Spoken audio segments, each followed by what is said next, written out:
vraiment perdre la raison. Vous m'avez manqué. Je suis de retour, comme vous le voyez, à Cotonou, devant la statue des Amazones, l'une des rares choses que le président Talon a fait de positif. Et pas loin de la présidence. Et je le dis, à visage découvert, de manière publique, mon peuple, l'étouffement, l'asphyxie que tu connais au quotidien est bientôt fini. Depuis notre retour, après une tournée qui a duré des mois et des mois, qui nous a vu aller en Amérique du Sud, au Venezuela, en Europe de l'Est, en Russie, au Moyen-Orient, en Iran, dans les territoires d'outre-mer, notamment la Guadeloupe, en Amérique du Sud, en Guyane, en Europe, voire la diaspora africaine, nous voilà de retour sur la terre de nos aïeux pour activer plus que jamais le combat de résistance panafricaniste pour faire du Bénin le pays qui sera le centre de gravité de la révolution africaine au XXIe siècle.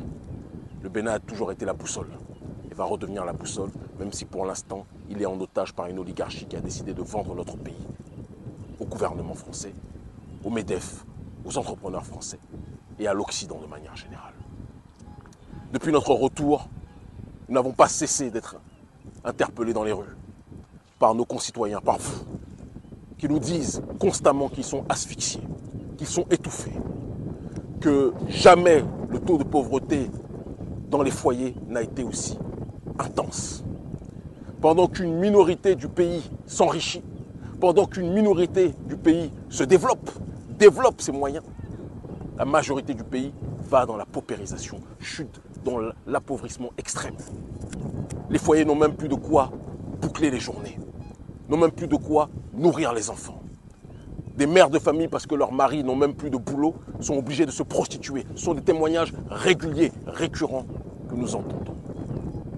Parallèlement à cela, le gouvernement n'a aucun problème pour exproprier ses administrés, ses citoyens. Bien évidemment, l'expropriation s'arrête. Il y a une limite à celle-ci. Quand ces terrains sont ceux qui appartiennent à des membres de l'oligarchie Patrice Talon, là, il n'y a plus d'expropriation. Mais quand ce sont des citoyens normaux, l'expropriation est plus que jamais des plus manifestées. Les sojaculteurs sont asphyxiés. Suite à l'arrogance et au mépris de Patrice Talon pour l'Africain de manière générale et pour son peuple en particulier, et pour le Niger, la frontière entre le Niger et le Bénin est fermée. Juste avant de revenir ici et après avoir brûlé le passeport, comme vous l'avez tous vu, de manière souveraine et avec dignité le passeport français, j'ai été reçu au Niger. Et les autorités me l'ont dit. Tant que le gouvernement béninois abritera des militaires français sur son terrain, la frontière entre le Niger et le Bénin risque de ne pas être réouverte. Le président Patrice Talon, en agissant de la sorte, a poussé bon nombre de commerçants et d'entrepreneurs béninois dans une extrême pauvreté parce que beaucoup vivaient en fonction de la frontière ouverte entre le Bénin et le Niger.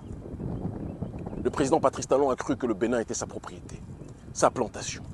Il a tout asphyxié, tous les secteurs d'activité et a fait en sorte que ce pays puisse être rentable pour lui, d'accord, mais puisse être un cimetière à ciel ouvert pour son peuple. Ça ne pourra pas durer. On rajoute à cela la mascarade du code électoral qui est effectuée de telle sorte qu'en réalité, seuls les candidats et les ennemis que Talon va choisir pourront concourir. De telle sorte que lui ou ses marionnettes qui sont dans son gouvernement, dans son entourage, pourront se présenter et assurément gagner. Les choses ne vont pas se passer selon ce jeu truqué. Je vous le dis avec simplicité, avec sérénité. Nous avons contribué et nous contribuons de manière active à la révolution africaine au Sahel à l'heure actuelle et tout le monde le sait. Ce que nous faisons partout, je le dis de la manière la plus explicite possible. Nous le ferons avec dignité, non-violence, sérénité, intelligence, lucidité, ici. Si les jeux sont ouverts de telle sorte que tous les Béninois peuvent être dans une logique de pouvoir exprimer leur voix, parce que c'est ça la démocratie, Demos Kratein, le pouvoir au peuple, nous participerons au jeu électoral. Et les panafricanistes présenteront très prochainement un candidat. Si la démocratie est refusée au peuple, comme c'est le cas depuis trop d'années au Bénin, parce que c'est une démocratie de façade pour avoir les investissements, pour avoir l'aval de leurs patrons occidentaux, c'est ce que Patrice Talon fait. Mais ce n'est pas une démocratie de fond, puisque le peuple est exclu des décisions. Le peuple n'a pas le droit à la liberté d'expression. Vous dites ce que vous pensez, vous êtes arrêté, comme le jeune dans le camp même du président qui a osé dénoncer certaines choses qui n'allaient pas et qui a été arrêté. Ça ne peut pas durer. Trop de gens ont peur dans ce pays. Mais je le dis et je le répète avec simplicité et avec politesse. Je n'ai pas peur de vous, Président Talon, et vous le savez. Je n'ai pas peur de vous. Je n'ai pas peur de ceux qui sont vos patrons, en l'occurrence le gouvernement français. Je n'ai pas peur de l'oligarchie d'Occident. Je n'ai peur que de Dieu. Je suis venu sur cette terre pour honorer nos ancêtres méritants. Je suis le fils de Béanzin, de Bioguera, des Agoché, de tous ceux et de toutes celles qui se sont levés pour faire plus que jamais vivre la dignité dans nos cœurs. Le Bénin, pour l'instant, est avec la Côte d'Ivoire le dernier bastion de la France-Afrique au Sahel. Avec la Côte d'Ivoire, le dernier pays qui se soumet aux intérêts français, à la France-Afrique de manière générale. Mais cette période ne va pas durer. Et comme je l'ai promis aux frères, aux dirigeants de l'Alliance des États du Sahel, le Bénin sera tôt ou tard, parce qu'il est lui aussi touché par le terrorisme, un membre de l'Alliance des États du Sahel. Je le dis en paix, je le dis avec fraternité, je le dis à toute la jeunesse béninoise qui est fatiguée, tous les jeunes du parti Les Démocrates qui m'écrivent, qui me demandent Kémy, présente-toi.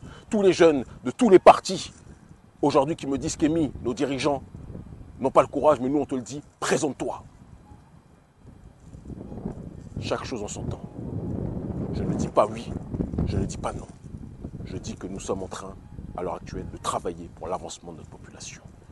Restez mobilisés. 2026, c'est bientôt. Et d'ici quelques temps, la direction sera donnée. Je vous aime en perdre la raison. Ils commencent tous à comprendre l'honneur de nos ancêtres méritants. Nous libérerons le Bénin. Et nous ferons en sorte que ce pays puisse être le pays pour tous les Béninois. Et puisse être un pays vitrine pour tous les Noirs du monde entier. Je dis que si Kémy Séba a vraiment l'objectif d'aller et supposer la candidature pour être président du Bénin, et ce sera bénéfique pour Haïti. Et je vois qu'il y a un horizon qui s'ouvre pour mon rêve et de fédérer des faits d'Haïti un État africain. Parce que Kémy Séba a grandement aimé Haïti.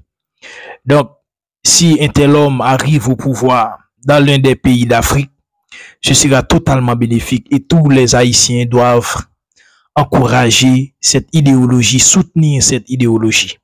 Donc, et pour moi, c'est un véritable point de départ pour l'accomplissement de l'objectif visé. Donc, et pour moi, c'est un idéal d'or adorable. Et Kémy Séba, si vraiment il a cet objectif, c'est vraiment bien, nous devons l'encourager. Un homme, l'un des plus grands panafricains de notre époque, nous devons l'encourager. Ce sera bénéfique pour toute l'Afrique, pourquoi pas pour Haïti en particulier.